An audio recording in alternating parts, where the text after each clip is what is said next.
Hello दोस्तों, नमस्कार। Welcome to this video. उम्मीद करता हूँ आप सब बहुत बढ़िया होंगे। तो साथियों, आप जानते हैं हम लोग जनरल स्टडीज का अध्ययन कर रहे हैं और जनरल स्टडीज में इस समय हम लोग इंडियन इकोनॉमिक्स को कवर कर रहे हैं। जी हाँ, इकोनॉमिक्स संबंधित 2 डिस्क्रिप्टिव क्लासेस आपको ऑलरेडी मिल चुकी हैं। आज ये पहला प्रैक्टिस है और इस प्रैक्टिस के माध्यम से हम लोग उत्तर प्रदेश लोक सेवा आयोग के प्रीवियस ईयर क्वेश्चन को सॉल्व करेंगे। देखेंगे कि कैसे क्वेश्चन आपको आपके एग्जाम में देखने को मिल सकते हैं, किस टाइप के क्वेश्चन बनते हैं और जो हम लोगों ने पढ़ा है वो कितना इंपॉर्टेंट है। साथियों, आप जानते हैं ये जो क्लासेस हैं ये नियमित तौर पर शाम को 7 बजे हम आपको प्रोवाइड कराते हैं। इसके अतिरिक्त मॉर्निंग में 7 बजे आपको करंट अफेयर की क्लासेस प्राप्त होती है, जो अगर आप किसी भी प्रकार की गवर्नमेंट सर्विस की एग्जाम की तैयारी कर रहे हैं तो बेहद इंपॉर्टेंट है। ठीक है, तो अगर आप चाहते हैं जो कुछ भी मैं पढ़ाता हूं, जो है टेस्ट पेज और जो कुछ भी हम करा रहे हैं आपके एग्जाम के दृष्टिकोण से इंपॉर्टेंट चीजों को हम टारगेट कर रहे हैं, तो आप उन सबको प्राप्त करना चाहते हैं तो हमारे इस नंबर 9565272442 नंबर पर व्हाट्सएप के माध्यम से कांटेक्ट कर ले। एक छोटी सी फीस है, पे करके आप ग्रुप में जुड़ जाएं।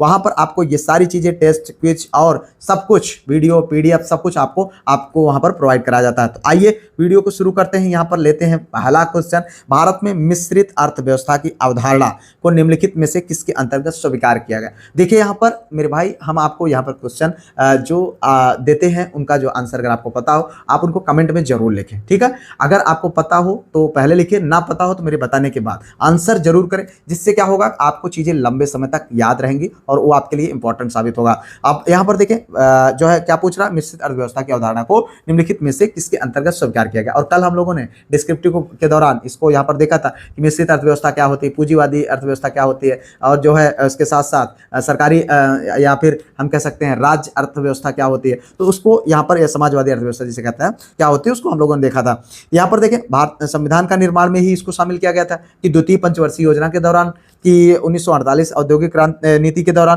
कि उपयुक्त में से कोई नहीं। आपको बताना है यहाँ पर क्या होगा इसका सही आंसर। तो यहाँ पर देखिए ये शामिल किया गया भैया मिश्रित अर्थव्यवस्था को दूसरी यानी द्वितीय पंचवर्षीय योजना में, और हम लोगों ने इंपॉर्टेंट चीजों को पंचवर्षीय योजना से संबंधित जो चीजें थी उनको हम लोगों ने कवर किया था। ठीक है, आपने कल वीडियो के माध्यम से देखा था। भारत में मिश्रित अर्थव्यवस्था की अवधारणा को कहां से कब लिया गया था? द्वितीय पंचवर्षीय योजना के अंतर्गत स्वीकार किया गया था। मिश्रित अर्थव्यवस्था से तात्पर्य ऐसी अर्थव्यवस्था से होता है जिसमें निजी तथा सरकारी दोनों क्षेत्रों का सह अस्तित्व होता है। ठीक है, भारत में नियोजित अर्थव्यवस्था मिश्रित अर्थव्यवस्था पर आधारित है और इसके जनक किसको माना जाता है? प्रोफेसर जॉन मेनार्ड कीन्स को। जी हाँ, जॉन मेनार्ड कीन्स को इस अर्थव्यवस्था का यानी मिश्रित अर्थव्यवस्था का जनक माना जाता है। कल के डेट में हम लोगों ने पूंजीवादी अर्थव्यवस्था के भी जनक को हम लोगों ने देखा था। ठीक है, आगे देखो अगला क्वेश्चन, अल्प विकसित अर्थव्यवस्था की सामान्यता विशेषता क्या होती है? आपको बताना है। ठीक है, प्रति व्यक्ति निम्न आय, पूंजी निर्माण की निम्न दर, निम्न आश्रितता अनुपात, तृतीयक क्षेत्र में अधिक कार्यबल शक्ति का होना। बताओ, यहाँ पर कूट है, कूट के माध्यम से सही विकल्प। तो यहाँ पर देखें जो सही है ये है 1 और 2। जी हाँ, 1 और 2। प्रति व्यक्ति निम्न आय और पूंजी निर्माण की निम्न दर। जी हाँ, ये आपके लिए इंपॉर्टेंट है। यहां पर अगर देखें अल्प विकसित अर्थव्यवस्था शब्द ऐसे राष्ट्रों के लिए प्रयोग किया जाता है जहां के लोगों का रहन सहन, ठीक है, स्तर काफी नीचा हो। ठीक है, क्योंकि वहां पर उत्पादकता का स्तर कम और जनसंख्या का स्तर अधिक होता है और ऐसे में प्रति व्यक्ति आय का स्तर निम्न रहता है, अल्प विकसित अर्थव्यवस्था कहा जाता है। अगर हम कुछ विशेषताओं की बात करें तो निम्न जीवन स्तर, ठीक है, और निम्न प्रति व्यक्ति आय, ठीक है, जनसंख्या वृद्धि की ऊंची दर, बेरोजगारी, पूंजी निर्माण की निम्न दर और परिसंपत्तियों का दोषपूर्ण वितरण। ठीक है, इस तरीके से अर्थव्यवस्था में अगर हम बात करें कृषि क्षेत्र का अधिपत्य होता है और कुछ अल्प विकसित अर्थव्यवस्थाओं में अपनी गरीबी कम करने, आय के स्तर को बढ़ाने का सामर्थ्य पाया जाता है। तो इस प्रकार की जो अर्थव्यवस्थाएं होती हैं उसको विकासशील अर्थव्यवस्था कहा जाता है। ठीक है, आगे बढ़ो भाई, अगला क्वेश्चन यहाँ पर देखें, विकास का भारतीय मॉडल किसके हितों की रक्षा करता है? व्यक्ति का, राज्य का, व्यक्ति एवं राज्य दोनों, उपयुक्त में से कोई नहीं। बताओ यहाँ पर सही विकल्प भाई, व्यक्ति एवं राज्य दोनों। मेरे भाई ये वीडियोज आपके लिए बहुत मेहनत से तैयार किए जाते हैं, तो कृपया इनको आप लाइक, चैनल को सब्सक्राइब, हाइप, शेयर कर लें। ठीक है, देखिए यहाँ पर व्यक्ति और राज्य दोनों। जी हाँ, विकास का भारतीय मॉडल व्यक्ति और राज्य दोनों के हितों की सुरक्षा करता है। इस कथन की पुष्टि इस तथ्य से होती है कि भारत में अर्थव्यवस्था के विकास के लिए मिश्रित अर्थव्यवस्था स्वरूप अपनाया गया है। ठीक है, आगे बढ़ते हैं भैया, अगला क्वेश्चन यहाँ पर देखिए, भारत ने IMF से 200 टन सोना किस पंचवर्षीय योजना में क्रय किया था? तो यहाँ पर देखिए 7वीं, 8वीं, 10वीं और 11वीं। तो आपको बताना भाई सही विकल्प है 11वीं। जी हाँ, भारत ने IMF, ठीक है, में से जो है 200 टन सोना 11वीं पंचवर्षीय योजना जो कि 2007 से 2012 में आरबीआई द्वारा क्रय किया गया, इसकी कीमत मतलब 31.490 करोड़ यानी डॉलर में अगर बात करें 6.70 बिलियन, ठीक है, बिलियन डॉलर, तो इतना था। आगे बढ़ते हैं, अगला क्वेश्चन, निम्नलिखित में से कौन सा एक आर्थिक वृद्धि का अच्छा सूचक है? चालू कीमतों का सकल घरेलू उत्पाद, स्थिर कीमतों का सकल घरेलू उत्पाद, चालू कीमतों का सकल राष्ट्रीय उत्पाद, स्थिर कीमतों का सकल राष्ट्रीय उत्पाद, ठीक है। तो यहाँ पर जो सही विकल्प है भैया वो है स्थिर कीमतों पर सकल घरेलू उत्पाद। जी हाँ, ये देखो एग्जाम में पूछा गया, स्थिर कीमतों पर सकल घरेलू उत्पाद आर्थिक वृद्धि का अच्छा सूचक है। स्थिर कीमतों या किसी आधार वर्ष के आधार पर व्यक्ति आय को वास्तविक आय कहा जाता है, ठीक है। साधन लागत पर व्यक्ति वास्तविक सकल घरेलू उत्पाद, राष्ट्रीय उत्पाद तथा प्रति व्यक्ति आय को समानतः आर्थिक समृद्धि के माप के रूप में स्वीकार किया जाता है, ठीक है। आगे देखो यहाँ पर अगला क्वेश्चन, अनवरत योजना भारत में लागू की गई। क्या पूछ रहा है? अनवरत योजना भारत में लागू की गई कब? 1966-67 में, 1969-70 में, 1978-79 में, 1989-90 में। बताओ सही विकल्प। यहाँ पर देखें, अगर हम देखें तो यहाँ पर अनवरत लागू किया गया है कब? ये 1978-79 में, ठीक है। अनवरत योजना यानी रोलिंग प्लान। अगर हम बात करें अनवरत योजना का तो ये लागू किया गया जनता सरकार के द्वारा। कब लागू किया गया था? 1978 में से लेकर के 1980 यानी 78 से 80 के बीच में इसको लागू किया गया था, ठीक है। तो अगर हम बात करें, यह योजना गुन्नार मिनेडन द्वारा प्रतिपादित यानी रोलिंग प्लान पर आधारित थे, ठीक है। इसी योजना में ट्राइसेम की शुरुआत की गई, ठीक है। अब आगे देखो भाई, अगला क्वेश्चन, ये देखो इंपॉर्टेंट है भाई। और यहाँ पर हम लोगों ने कल देखा था सूची 1 को सूची 2 से मिलान करना है, और जब हम लोगों ने कल की क्लास में देखा था कि कहाँ से कैसे मिलान करना है, ठीक है। प्रथम यहाँ पर देखें जो है Yash Chakravarty model, Harrod Domar model, Ashok Rudra model, Mahalanobis model, आपको द्वितीय तृतीय चतुर्थ या पर इस तरीके से आपको यहाँ पर कूट है, कूट के माध्यम से मिलान करना है। तो आप सब जानते हैं, बहुत इंपॉर्टेंट है। यहाँ पर बी आंसर सही है। जी हाँ, बी आंसर, यानी अगर हम बात करें तो यहाँ पर जो है भैया आपका 2 का क्या हो जाएगा, जो है पहले का दूसरा है, ठीक है, हेराल्ड डोमर मॉडल, और उसके बाद फिर क्या है, दूसरे का चौथा है महालनोबिस मॉडल, तीसरे का क्या है, तीसरे का भैया पहला है, ठीक है, और चौथे का क्या है, तीसरा है। ये है आपका यहाँ पर सही आंसर। तो हम लोगों ने कल के डेट में देखा था, प्रथम जो पंचवर्षीय योजना है उसको हेराल्ड डोमर मॉडल के नाम से जानते हैं, ठीक है। द्वितीय को महालनोबिस के नाम से जानते हैं, महालनोबिस मॉडल के रूप में। तृतीय को किसके, यश चक्रवर्ती मॉडल के रूप में जानते हैं, और चतुर्थ को अशोक रुद्र मॉडल के रूप में जानते हैं। ये कितना इंपॉर्टेंट है, आप इसको, बहुत ज्यादा इंपॉर्टेंट है, आप इसको तैयार रखें, ठीक है। आगे बढ़ते हैं भैया, अगला क्वेश्चन यहाँ पर देखिए, योजना काल में सर्वाधिक समृद्ध दर प्राप्त की गई, पूरी एक श्रेणी के माध्यम से ये आपको समझने का जरूरत है। हालांकि ये क्वेश्चन बहुत ज़्यादा इंपॉर्टेंट है। देखिए यहाँ पर 8वीं योजना में, 10वीं योजना में, 9वीं योजना में, 7वीं योजना में, ये देखिए यहाँ पर कितना इंपॉर्टेंट है, बहुत बार क्वेश्चन पूछा गया। तो यहाँ पर अगर हम देखें तो इस जो सही विकल्प है वो है ये 10वीं योजना में। कहने का मतलब ये है कि एक समृद्धि दर, एक दर डिसाइड की जाती है, यानी जो है वृद्धि दर, ग्रोथ दर, और उसके बाद उसमें से प्राप्ति कितनी हुई। ये देखो, आपने डिसाइड तो कर लिया कि हम जो है इस बार जीआईसी लेक्चरर क्वालिफाई कर जाएंगे, लेकिन आपने वास्तविक रूप से क्वालिफाई किया कि नहीं किया, इस पर माने, यानी कहने का मतलब आपने डिसाइड किया कि एग्जाम में हम 100 क्वेश्चन सही करके आएंगे, लेकिन आप कितना सही करके आ पाए, 80 कर पाए, 90 कर पाए, या इस तरीके से। कहने का मतलब है उस दौरान जो, अगर हम 10 की बात करें तो जो समृद्ध दर रखा गया था वो 8 रखा गया था, और प्राप्त कितना हुआ, 7.6, यानी मैक्सिमम अचीव किया गया, ठीक है। तो इतना आपको इस क्वेश्चन संबंधित जानना चाहिए, बाकी पूरा सब कुछ श्रेणी के रूप में आपको दे दिया जाएगा, आप उसको देख लीजिए। भारत में योजना आयोग की स्थापना किस वर्ष में हुई थी? देखिए यहाँ पर 1947, 1949, 1950, 1951। तो बताएं सही विकल्प। देखिए यहाँ पर जो सही विकल्प है 1950 में। जी हाँ, अगर हम बात करें तो योजना आयोग का जो स्थापना वर्ष है वो कब हुआ था, और ये जो है 1950 में हुआ। बहुत ज़्यादा क्वेश्चन बन सकता है, इसलिए यहाँ पर देखें, योजना आयोग एक संविधानेतर संस्था, यानी संविधान बनने के बाद इस संस्था का निर्माण किया गया, जिसका गठन केंद्रीय मंत्रिमंडल के एक संकल्प द्वारा 15 मार्च 1950 को किया गया। कल के डेट में हम लोगों ने जिक्र भी किया था पिछले वीडियोज में, ठीक है, डिस्क्रिप्टिव वीडियोज में। इनका मुख्य कार्य केंद्र की पंचवर्षीय योजना का निर्माण करना तथा राज्यों की वार्षिक योजनाओं के संबंध में सलाह देना था। 1 जनवरी 2015 को योजना आयोग का नाम बदल करके नीति आयोग रख दिया गया। मतलब यहाँ पर योजना बनाई जाती कि हमको एक टारगेट रखा जाता और उस टारगेट को हमें प्राप्त करने का क्या उसके विशेष प्लान हो सकता है, उस पर हम काम करते हैं। आगे देखते हैं अगला क्वेश्चन, भारत में वर्तमान राष्ट्रीय आय की गणना का आधार वर्ष। आप देखो बहुत इंपॉर्टेंट है भाई, राष्ट्रीय गणना का आधार वर्ष पूछ रहा है तो आपको बताना भाई, यहाँ पर देखें 2004, 5, 2021, 22, 2011, 12, 2017, 18।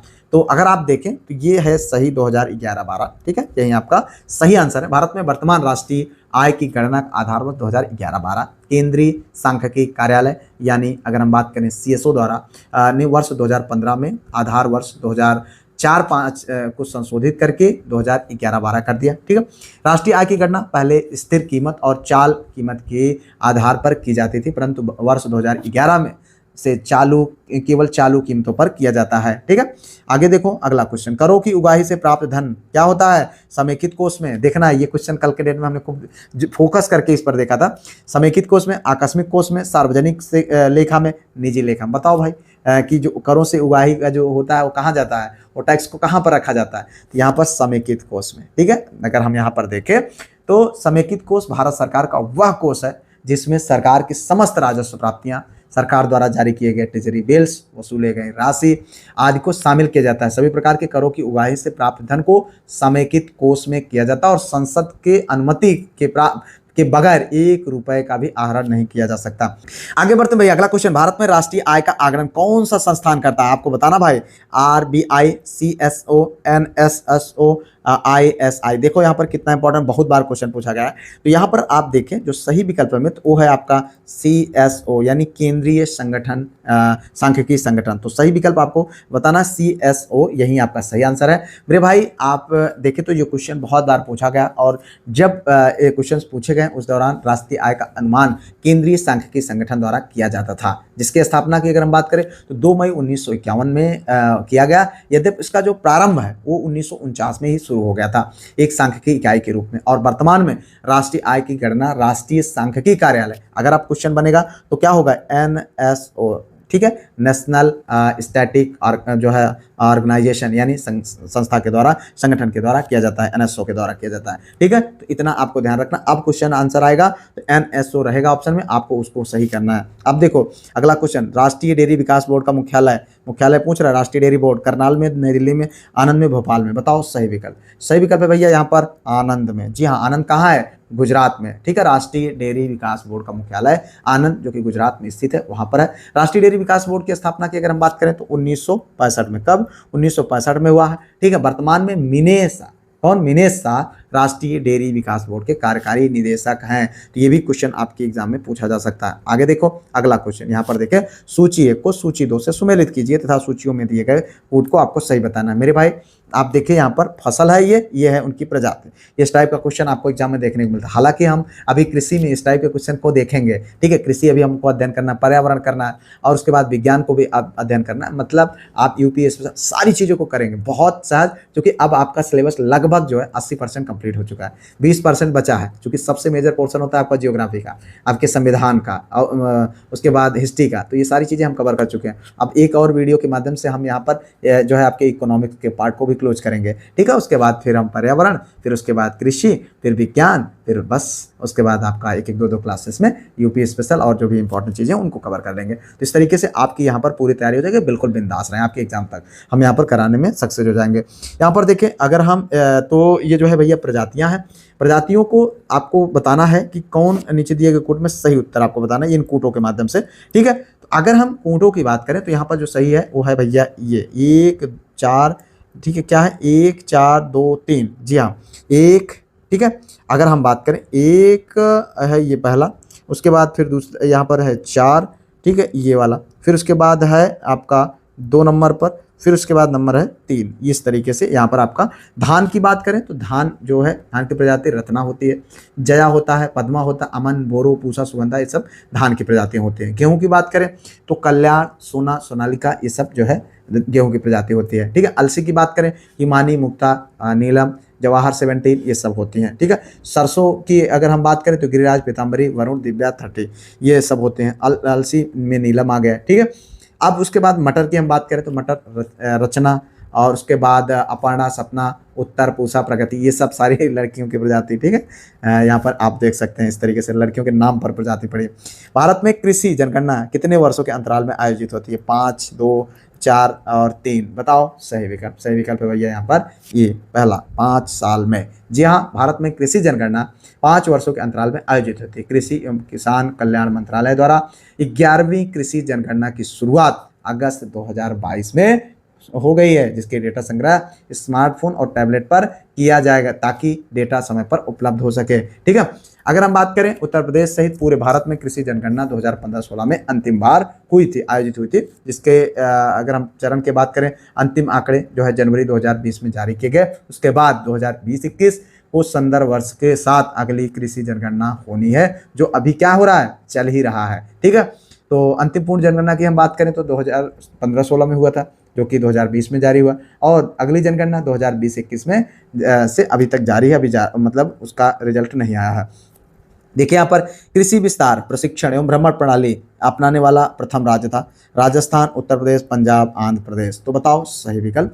यहाँ पर देखें मेरे भाई, सही विकल्प है आपका ये वाला राजस्थान। जी हाँ, राजस्थान कृषि विस्तार का प्रशिक्षण एवं भ्रमण प्रणाली वर्ल्ड बैंक के विशेषज्ञ डेनियल बेनर द्वारा विकसित की गई थी, ठीक है। भारत में सर्वप्रथम 1974 में राजस्थान कैनाल क्षेत्र एवं मध्य प्रदेश के चंबल जो कमांड एरिया में इस जो है विस्तार कार्यक्रम की शुरुआत की गई है, ठीक है। अब आपको इतना जानना चाहिए। आगे बढ़ते हैं, अगला क्वेश्चन मेरे भाई। देखिए यहाँ पर निम्नलिखित में से कौन सा उद्योग सेवा क्षेत्र उद्योग नहीं है? देखो यहाँ पर कौन सा उद्योग सेवा उद्योग नहीं है। अब देखो इसको हमने देखा था पेट्रोलियम परिशोधन। इसलिए देखो डिस्क्रिप्टिव जब आप पढ़े होते हैं तो आपका दिमाग ओपन हो जाता है, चीज़ों को लेकर के आपकी समझ थोड़ा सा ज़्यादा अच्छी हो जाती है, ठीक है। तो इसलिए मैंने जो क्लासेस बनाई हैं उनको आप एक बार सुन लीजिएगा, कोई ज़रूरी नहीं कि सब कुछ याद हो। देखो यहाँ पर आंसर मिला, ऑप्शन मिला आपको, दिख गया सेवा क्षेत्र, ठीक है।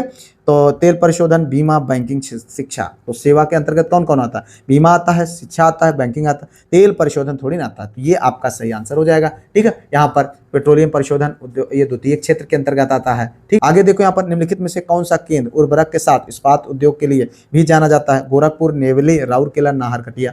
तो बताओ सही विकल्प। सही विकल्प है भैया यहाँ पर सी राउरकेला। जी हाँ, राउरकेला आप जानते हैं इस्पात के लिए बहुत फेमस है, उर्वरक के साथ इस्पात उद्योग के लिए। इससे फेमस बड़ा नाम क्या हो सकता है, ठीक है, जो कहाँ पर है? उड़ीसा में है, ठीक है। उर्वरक के साथ साथ ये बहुत ज़्यादा प्रसिद्ध है। और राउरकेला इस्पात कारखाना भारत में सार्वजनिक क्षेत्र का पहला एकीकृत इस्पात कारखाना था, ठीक है। 10 लाख टन सालाना इस्पात उत्पादन क्षमता। यह कारखाना जर्मनी के सहयोग से, ये क्वेश्चन पूछा जाता है, राउरकेला किसके सहयोग से? जर्मनी के सहयोग से स्थापित किया गया था। बाद में इसकी क्षमता को बढ़ा करके 19 लाख टन कर दिया गया, ठीक है।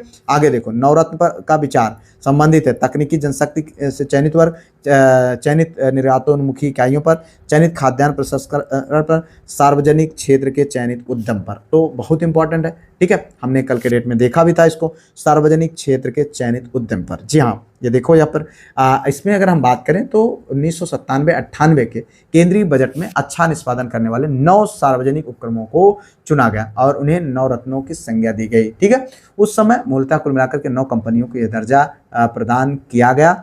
और नवरत्न का दर्जा उन कंपनियों को प्रदान किया जाता है जो वैश्विक कंपनी के रूप में देश की अर्थव्यवस्था में महत्वपूर्ण भूमिका निभा सकते हैं, ठीक है। नवरत्न का दर्जा प्राप्त हो जाने से इन कंपनियों को ज़्यादा प्रशासनिक और वित्तीय स्वायत्तता मिलती है। यह कंपनियां सरकार की अनुमति के बगैर देश या विदेश में अपने उद्यम को लगा सकती हैं, ठीक है, और इनमें अपने नेटवर्क के 15% तक निवेश कर सकती हैं। इतना ही नहीं, इन कंपनियों के निदेशक बोर्ड को अधिग्रहण और विलय संबंधी निर्णय लेने का भी अधिकार होता है, ठीक है। आगे देखो, निम्नलिखित में से कौन अंशदान नहीं देता है? ग्रामीण अर्थव्यवस्था में कौन अंशदान नहीं देता है? आपको बताना है। पशुपालन, कुटीर उद्योग, निजी धन उधार देने का प्रचलन, अच्छे उपकरणों की उपलब्धता। बताओ यहाँ पर सही विकल्प। सही विकल्प है आपका यहाँ पर सी, निजी धन उधार। भाई व्यक्तिगत जो धन उधार दिया जाता है उसमें व्यक्तिगत लोगों का जो है बढ़ावा होगा, ठीक है। ग्रामीण अर्थव्यवस्था में उसका क्या रोल हो सकता है? तो ये पशुपालन, कुटीर उद्योग, अच्छे उपकरणों की उपलब्धता, ये सब इनका प्रमुख जो है मुख्य योगदान होता है, ठीक है। आगे देखो, अगला क्वेश्चन, वह कौन सा वित्तीय वर्ष है जिसमें सार्वजनिक उद्यमों में विनिवेश आरंभ हुआ? 1990, 91, 91, 92, 92, 93 और 93, 94। मेरे भाई यहाँ पर आपको आंसर बताना है, कमेंट करते जाइए। देखो थोड़ा इकोनॉमिक्स अपने आप में थोड़ा सा क्लिष्ट होता है, थोड़ा सा अपेक्षाकृत जो इसके जो टर्म होते हैं वो कम समझ में आते हैं, लेकिन अब भाई चूंकि हमको नौकरी चाहिए तो पढ़ना तो पड़ेगा ही, चीज़ों को देखना तो पड़ेगा। यहाँ पर देखिए 1991-92 जो ये आपका सही आंसर है। विनिवेश या सार्वजनिक उद्यमों में सरकार ने अपने स्वामित्व में कमी लाने की प्रक्रिया का प्रारंभ भारत में डॉक्टर मनमोहन सिंह ने जब किया था, जबकि उस समय जो है क्या थे, वित्त मंत्री के रूप में पहली बार 1991 में बजट विनिवेश का प्रयोग किया था। जब वित्त मंत्री ने 1991 में 2500 करोड़ रुपए के विनिवेश की बात कही, उस बजट वर्ष में 3038 करोड़ रुपए की प्राप्तियां हुई थी। ठीक है। 1992 में सार्वजनिक उद्यमों के विनिवेश के लिए श्री रंगराजन कमेटी गठित की गई, जिसकी रिपोर्ट 1993 में दी। ठीक है, आप उसने दिया था। अब बात करें 1903 में भारतवर्ष की प्रथम चीनी मिल स्थापित किया गया। कहाँ पर? प्रतापगढ़ में, प्रतापपुर में, मवाना में, बलरामपुर में पहली चीनी मिल की बात हो रही भैया। ठीक है, तो यहाँ पर जो सही विकल्प है कहाँ? प्रतापपुर में। जी हाँ, वर्ष 1903 में भारत की प्रथम चीनी मिल प्रतापपुर, जो कि कहाँ पर है? जिला देवरिया में। कंफ्यूज करने के लिए हमारा प्रतापगढ़ भी घुसा दिया गया। ठीक है, उत्तर प्रदेश में स्थापित किया गया। अब देखो अगला क्वेश्चन, निम्नलिखित में से कौन सही सुमेलित नहीं है? कंपनी अधिनियम 2013, भारतीय संविदा अधिनियम 1870, साझेदारी अधिनियम 1932 और वस्तु विक्रय अधिनियम 1930 में। तो बताओ यहाँ पर कौन सही सुमेलित नहीं है? तो सही सुमेलित की अगर हम बात करें यहाँ पर, तो भैया है आपका ये बी वाला ऑप्शन, भारतीय संविदा अधिनियम। ठीक है, ये आपका सही सुमेलित नहीं है। अब बात करें भारतीय संविदा अधिनियम, ये कब है? 1872 में। कब है? 1872 में। ठीक है, और बाकी भारत का जो यह अधिनियम, ये जो संविधान अधिनियम है, यह अधिनियम संविधाओं के निर्माण, निष्पादन और परिवर्तनशीलता से संबंधित सामान्य सिद्धांतों पर बात करता है। अगर हम बात करें कंपनी अधिनियम, ये 2013 में, साझेदारी अधिनियम 1992 में, ठीक है, 1932 में, और वस्तु विक्रय अधिनियम 1930 में ये पारित किया गया। ठीक है, आप देखो अगला पार्ट यहाँ पर, दीपम एक विभाग है किसका? वित्त मंत्रालय के अंतर्गत, नवीन एवं नवीनीकरण ऊर्जा मंत्रालय के अंतर्गत, ठीक है, मानव संसाधन विकास मंत्रालय के अंतर्गत, कौशल विकास एवं उद्यमिता मंत्रालय के अंतर्गत। मेरे भाई, हम बार बार कहते हैं कि जो ये क्वेश्चन आपके स्क्रीन पर दिख रहे हैं, कोई जरूरी नहीं ऐसे ही क्वेश्चन आपको एग्जाम में देखने को मिले, मिलते जुलते क्वेश्चन देखने को मिल सकते हैं। इसलिए जो मैं डिस्क्रिप्टिव चीज़ें डिस्कस करता हूँ, उन पर भी आपका फोकस होना चाहिए, उनको भी आपको तैयार करना चाहिए, जो आपके लिए बेहद इंपॉर्टेंट होगा। ठीक है, तो अगर हम यहाँ पर बात करें तो ये है भैया आपका वित्त मंत्रालय के अंतर्गत। जी हाँ, केंद्र सरकार ने 14 अप्रैल 2016 को विनिवेश विभाग का नाम बदल करके दीपम यानी department of investment and public asset management, क्या नाम रखा? दीपम यानी department of investment and public asset management कर दिया। दीपम जो है केंद्रीय वित्त मंत्रालय के अधीन काम करता है और केंद्र सरकार की इक्विटी में निवेश सहित सार्वजनिक क्षेत्र के केंद्रीय उपक्रमों के विनिवेश से संबंधित जो मामले होते हैं उनको देखता है। आगे बढ़ते भैया, अगला क्वेश्चन, निम्न में से किस क्षेत्र में भारत में सकल राष्ट्रीय उत्पाद यानी जीडीपी का सबसे बड़ा भाग प्राप्त होता है? आपको बताना, कल हम लोगों ने डिस्कस किया था, कृषि तथा संबंधित क्षेत्रों से, निर्माण बिजली तथा गैस से, सेवा क्षेत्र से, ठीक है, रक्षा तथा लोक प्रशासन से। बताओ, देखो कितनी बार ये क्वेश्चन पूछा जा चुका है। ठीक है, तो यहाँ पर आपको इसको ध्यान देना है मेरे भाई। यहाँ पर जो सही आंसर है वो है आपका सी, सबसे ज़्यादा कहाँ से प्राप्त होता है? सेवा क्षेत्र से। ठीक है, अब अगर हम बात करें जीडीपी का सर्वाधिक भाग सेवा क्षेत्र से प्राप्त होता है, वर्तमान में भी यही स्थिति है। ठीक है, अभी भी इसी तरीके से अगर देखें तो सबसे ज़्यादा सेवा क्षेत्र से प्राप्त होता है। आगे देखो अगला क्वेश्चन,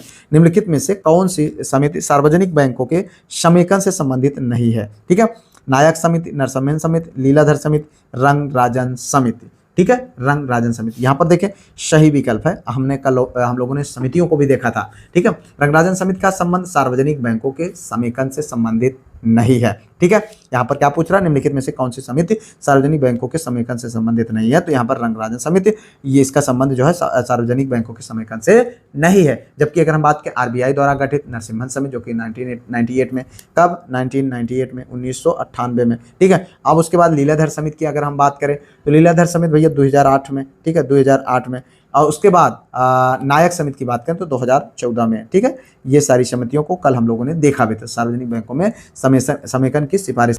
आगे बढ़ते हैं भैया, अगला क्वेश्चन यहाँ पर देखें, प्रथम पंचवर्षीय योजना 1951 से ये 56 है। में उत्तर प्रदेश की वार्षिक वृद्धि दर क्या थी? बताओ यहाँ पर आपको बताना है 2.3%, 1.6%, 2.0%, 0.3%। तो ऐसे क्वेश्चन अगर आएंगे तो राम भरोसे ही रहेंगे, लेकिन घबराने की कोई ज़रूरत नहीं है। ठीक है, यहाँ पर जो सही विकल्प है 2.0%। इतना डीप हमको पढ़ने की फिलहाल ज़रूरत नहीं है। ठीक है, पंचवर्षीय योजना अगर हम बात करें 51 से 56 तक जो चली थी, इसके दौरान उत्तर प्रदेश की वृद्धि दर 2% थी। ठीक है, कितनी थी? 2% थी। जबकि राष्ट्रीय स्तर पर वृद्धि दर जो है 3.6% थी। ठीक है, तो ये आपका वृद्धि दर थी और हेराड डोमर मॉडल पर आधारित यह योजना कृषि विकास पर केंद्रित थी। तो ये भी क्वेश्चन बन जाता है, कृषि विकास पर जो है आधारित कौन सी योजना थी? हेराड डोमर मॉडल। ठीक है, तो ये भी ध्यान। भारत में साख नियंत्रण की कौन सी विधि अधिक प्रभावी है? गुणात्मक, मात्रात्मक, बैंक दर, उपयुक्त में से कोई नहीं। देखो ये है इंपॉर्टेंट क्वेश्चन, आपको बताना है। यहाँ पर सही विकल्प है भैया मात्रात्मक। जी हाँ, मात्रात्मक। अगर हम बात करें तो यहाँ पर केंद्रीय बैंक का सबसे महत्वपूर्ण कार्य साख नियंत्रण करना। क्या होता है? साख नियंत्रण करना। साख नियंत्रण की मात्रात्मक विधि सर्वाधिक प्रभावी विधि है।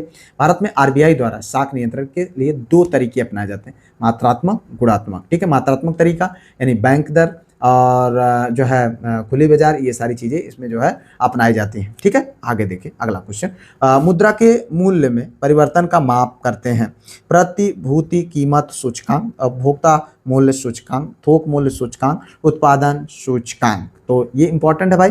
यहाँ पर देखना जो सही विकल्प है वो है थोक मूल्य सूचकांक। जी हाँ, कल हम लोगों ने इसको भी देखा था। ठीक है, तो मुद्रा के मूल्य में परिवर्तन का माप थोक मूल्य सूचकांक द्वारा करते हैं। थोक मूल्य सूचकांक का आधार वर्ष 2011-12। ये भी क्वेश्चन बनता है, इसका आधार वर्ष क्या होता है? 2011-12। ठीक है, तो इसको आप ध्यान रखें। अप्रैल 2014 में आरबीआई द्वारा उपभोक्ता मूल्य सूचकांक मुद्रास्फीति के मापन के रूप में अपनाया गया है। आगे बढ़ते भैया, यहाँ पर देखिए मुद्रा एवं वित्तीय मामलों में सरकार का वित्तीय अभिकर्ता एवं सलाहकार कौन है? नाबार्ड, एसबीआई और आरबीआई। उपरोक्त में से कोई नहीं। तो हम सब जानते हैं और बहुत फेमस है कौन? आरबीआई। जी हाँ, भारतीय रिजर्व बैंक मुद्रा और वित्तीय मामलों में सरकार की वित्तीय अभिकर्ता और सलाहकार भूमिका का निर्वहन करता है। रिजर्व बैंक के प्रमुख कार्यों में सरकार को सलाह देना और बैंक के खातों का रखरखाव तथा विनियमन करना है। ठीक है, आगे देखो भैया, ये रेपो दर वह दर है जिस पर बैंक भारतीय रिजर्व बैंक को उधार देते हैं। भारतीय रिजर्व बैंक बैंकों को उधार देता है, भारतीय रिजर्व बैंक राज्य सरकार को उधार देता है। उपरोक्त में से कोई नहीं। देखो यहाँ पर इसको हम समझेंगे। सही विकल्प है भैया, यहाँ पर भारतीय रिजर्व बैंक बैंकों को उधार देता है। रेपो दर का मतलब होता है वह दर जिस पर केंद्रीय बैंक यानी आरबीआई तरलता बनाए रखने यानी लिक्विडिटी बनाए रखने के लिए, मुद्रास्फीति को नियंत्रित करने तथा आपातकालीन निधि आवश्यकताओं को पूरा करने के लिए जो कमर्शियल बैंक हैं उनको पैसा उधार देता है। तथा इसके विपरीत अगर रिवर्स रेपो रेट की हम बात करें तो वह दर वह होती है जब आरबीआई जो कम समय के लिए बैंकों से पैसा उधार लेती है तो जो ब्याज देती है तो वो क्या होता है? उसको रिवर्स रेपो रेट कहा जाता है। ठीक है, दोनों चीजें आप समझे। आगे देखो यहाँ पर अगला क्वेश्चन, निम्नलिखित में से किसे भारतीय रिजर्व बैंक द्वारा निर्धारित नहीं किया जाता है? बैंक दर, CRR, PLR, SLR। तो बताओ यहाँ पर सही विकल्प। सही विकल्प है यहाँ पर PLR। जी हाँ, वाणिज्यिक जो कमर्शियल बैंकें होती हैं जिस दर पर ग्राहकों को जो है ऋण प्रदान करते हैं उसे PLR यानी प्राइम लेंडिंग रेट कहा जाता है। ठीक है, PLR वह ब्याज होता है जिस पर बैंक अपने विश्वसनीय ग्राहकों को ऋण देता है। ठीक है, PLR एक प्रकार से आधार ब्याज दर की भूमिका अदा करता है। ठीक है, चलो आगे देखते हैं यहाँ पर अगला क्वेश्चन। भारत में व्यापारिक बैंकों को देनदारी के घटकों में निम्नलिखित में से सबसे अधिक महत्वपूर्ण कौन है? सावधि जमा धनराशि, मांग जमा धनराशि, अंतर बैंक देनदारियां, अन्य उधार। बताओ यहाँ पर आपको बताना भैया सही विकल्प। सही विकल्प है यहाँ पर सावधि जमा धनराशि। ठीक है, क्या हो रहा है? सावधि जमा धनराशि। भारत में व्यापारिक बैंकों की देनदारी के घटकों में सबसे अधिक महत्वपूर्ण सावधि जमा धनराशि है। सावधि जमा बैंकों द्वारा खोले जाते हैं परंतु इसे कोई व्यक्ति एक निश्चित समय पर ही निकाल सकता है। ठीक है, अतः पारंपरिक जो है व्यापारिक बैंकों की देनदारी के घटकों में सर्वाधिक महत्वपूर्ण सावधि जमा होती है। ठीक है, आगे देखो यहाँ पर भारतीय रिजर्व बैंक को करेंसी नोट छापने का अधिकार प्राप्त है 10,000 तक, 5,000 तक, 15,000 तक, 1,000 तक। देखो ये क्वेश्चन पूछा जा चुका है। ठीक है, कानून को एग्जाम 2014 के अंतर्गत। तो यहाँ पर जो सही विकल्प भैया वो है 10,000 तक। ठीक है, तो अगर हम बात करते हैं भारतीय रिजर्व बैंक को 10,000 रुपये तक के करेंसी नोट छापने का अधिकार प्राप्त है। अपने मन का नहीं है कि जितना मन हो उतना छाप सकता है। National stock exchange of India का प्रवर्तक भारतीय स्टेट बैंक LIC और GIC, IDBI, यहाँ पर देखें उपयुक्त सभी, आपको बताना है इसमें सही विकल्प। मेरे भाई जो सही विकल्प है वो है आपका डी, यानी उपयुक्त सभी। अगर हम बात करें स्टॉक एक्सचेंज की स्थापना फिरवानी समिति की अनुशंसा पर वर्ष 1992 में, कब? 1992 में, ठीक है, की गई थी। इसके प्रवर्तकों में भारत सरकार के अतिरिक्त प्रमुख रूप में जैसे IDBI, LIC, GIC, SBI, GIC मतलब वो गवर्नमेंट इंटर कॉलेज वाला नहीं, ठीक है, जिसमें हम लोग हैं, जबकि अन्य प्रवर्तक जैसे ICICI, IFCI और SHCIL, BBL कैपिटल मार्केट, ये सब जो है इसके अंतर्गत आते हैं। अब देखो यहाँ पर अगला क्वेश्चन, निम्नलिखित में से कौन भारत के शेयर बाजार के कार्य को नियंत्रित करता? फेमा, सेबी, ये देखो MRTP अधिनियम, उपरोक्त में से कोई नहीं। कितना इंपॉर्टेंट क्वेश्चन है ये। क्वेश्चन हमने बहुत अच्छे से डिस्कस किया और आपके एग्जाम में जैसी अल्टीग्रेड में क्वेश्चन पूछा भी जा चुका है। सही आंसर क्या है? सेबी। जी हाँ, हम जानते हैं सेबी। सेबी भारत में शेयर बाजार को सेबी नियंत्रित करती है। भारत की यह म्यूचुअल फंड को भी विनियमित करती है, ठीक है। अगर इसकी स्थापना की बात करें तो कब हुआ था? 1988 में। कब हुआ था? 1988 में हुआ था। कब? 12 अप्रैल को 1988। बाद में 30 जनवरी 1992 को इसको अध्यादेश द्वारा एक संस्था को वैधानिक दर्जा प्रदान कर दिया गया और इसका मुख्यालय कहाँ है? मुंबई में है, ठीक है। तो इतना आपको यहाँ पर जानना चाहिए। और वर्तमान में इस समय जो अध्यक्ष थे तुहिनकांत पांडे साहब, ठीक है, उन्हें फरवरी 2025 में 3 साल की अवधि के लिए नियुक्त किया गया। आगे बढ़ते हैं अगले क्वेश्चन की ओर। भारत में ट्रेजरी बिल बेचे जाते हैं कि जो है किसके? भारतीय रिजर्व बैंक के द्वारा, राज्य सरकारों के द्वारा, व्यापारिक बैंकों के द्वारा, सेबी द्वारा। ट्रेजरी बिल की बात हो रही है भारतीय रिजर्व बैंक के द्वारा, ठीक है। हमने कल के डेट में डिस्क्रिप्टिव क्लास में इसको देखा भी था। भारत में ट्रेजरी बिल का विक्रय रिजर्व बैंक द्वारा, रिजर्व बैंक ऑफ इंडिया के द्वारा किया जाता है, जिसमें बोली लगाने वाले को एक निश्चित धनराशि प्राप्त होती है, जो बोली लगाने वाले का लाभांश होता है, ठीक है भैया। देखो यहाँ पर आगे बढ़ो, अगला क्वेश्चन उबना नहीं है, अभी 1-2 क्वेश्चन और हैं, ठीक है। 40 हमको करना है। इरडा नियमन करती है बैंकिंग कंपनियों का, बीमा कंपनियों का, फुटकर व्यापार का, उपरोक्त में किसी का नहीं। बताओ यहाँ पर इरडा की बात हो रही है। सही आंसर है बीमा कंपनियों का। जी हाँ, मल्होत्रा समिति की सिफारिश पर बीमा नियामक एवं विकास प्राधिकरण का गठन 19 अप्रैल 2000 ईस्वी को जो है N रंगाचारी की अध्यक्षता में किया गया। देश में बीमा क्षेत्र के नियमन के लिए गठित यह प्राधिकरण संसद के प्रति उत्तरदायी है, ठीक है। आगे देखो, एक्चुअरीज शब्द संबंधित है बैंकिंग से, बीमा से, शेयर बाजार से, उपयुक्त में से किसी से नहीं। बताओ सही विकल्प किससे? बीमा से, ठीक है। एक्चुअरीज का कारोबार बीमा से संबंधित है। बीमा पॉलिसियों के तहत कवर किए जाने वाले जोखिमों का निर्धारण तथा उनके बीमा प्रीमियम का आकलन एक्चुअरीज द्वारा किया जाता है, ठीक है।